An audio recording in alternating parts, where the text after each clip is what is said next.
Gather around. I'm going to tell a little story about a friend I was talking to a few days ago. He was in the venture capital scene a few years back. And his company was going to buy Rosetta Stone, the foreign language learning company.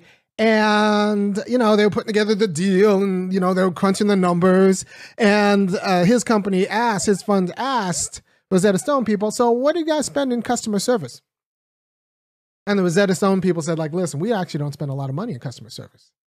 And he's like, how don't you don't spend any money in customer service? And the Rosetta Stone people said, no, the thing is, nobody opens the box, right? Nobody opens the box, right? So we sell aspiration to learn a language. We have a brand and we spend a lot of money on marketing, but the product, and we market it such that if it doesn't work, they blame themselves, not us. So we don't have to worry about customer service. We don't have to, we're in the marketing business, and we're in the aspiration business, not in the language learning business with two different businesses. You don't know that that's two different businesses. That's how the Rosetta Stone people eat. Gym memberships are the same way. They sell aspiration, which is one thing. The question is, what is time selling right here? What is time selling right here? Look at Amanda Gorman, Black Excellence, with an interview with Michelle Obama. And with Ibram Kendi writing a Black Renaissance. I don't want any Renaissance where Black people still end up broke at the end. They're broke before, they're broke during, and then they're broke after. No Renaissance for me. I'll take, nope, I want Black people working. Right? So what are they selling? That's the Rosetta Stone for Negroes. They're selling aspiration.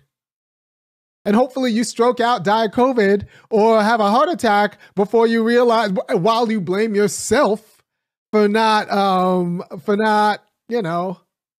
arriving like Michelle Obama. You blame yourself for not arriving, and the merry-go-round keeps going. What's awful about, and there's a lot of awful things. It's like they just pointed. They just drew, they painted pictures of all of the Black guys they locked up. That's, what does that mean? And how is this even like we have failed? This is what happens when we let other people control our story. That's a portrait of failure. Well, your Black history for me is that we should have a companion month, because you don't really understand Black people in the United States unless you understand that our culture, both internally and externally, was formed by terrorism. I mean, especially since we came over from slaves and pretty much wiped out, culturally, and were formed in the crucible of terrorism in the United States. To be Black, to understand Blackness, is to understand the response to the sociopaths we live next to. And for example, and you're like, well, that's not true. That was 100 years ago. I'm going to give you, let me see if I can get the clip. Oh, I can. I'm going to give you Shirley Sherrod, and you tell me what you think of this. This is Shirley Sherrod. She worked for Obama until Obama fired her for making white people nervous, or for someone insinuating that she may have made white people nervous, and then so she got fired. But this is Shirley Sherrod talking about her dad, and this is your Black history. No, your father's killer was never prosecuted. Never. What you came to learn after the event was that it did have to do with a dispute over a cow, right? Yeah, he had cows, and I don't know how we had farmland adjoining each other, and some of his cows had actually gotten in our pasture in 1963. They came to round them up to get them, but there was one they could not round up. He left them there. And then on the morning of March the 14th, 1965, we met him when we were on our way to church. And my father told him, if you come tomorrow, he would get some others to come and help, because they knew this was a problem cow. And but the next morning, when everyone gathered at the pasture, this man started claiming 5 or 6 of our best cows, and my father argued with him, and according to the others, my father said, we don't have to keep arguing, we'll just go to court. And he was actually going to his truck. The man is still talking. He turned around to say something, and that's when he was shot. So struggles over land are throughout your story. Now,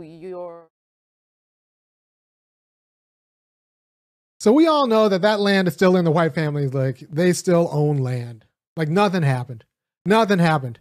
And that's just because, and we know that guy's grandkid looks up to his grandpappy, and he was taught by his grandmama to look up to his and not even like, how old are these people? Like, how many people are still alive, you have to understand.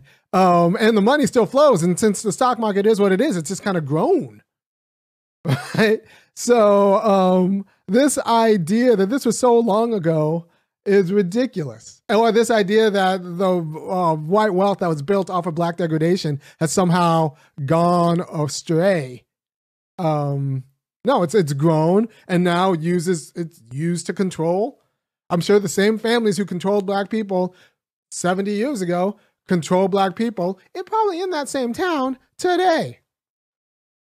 I bet the mechanisms aren't much more sophisticated either.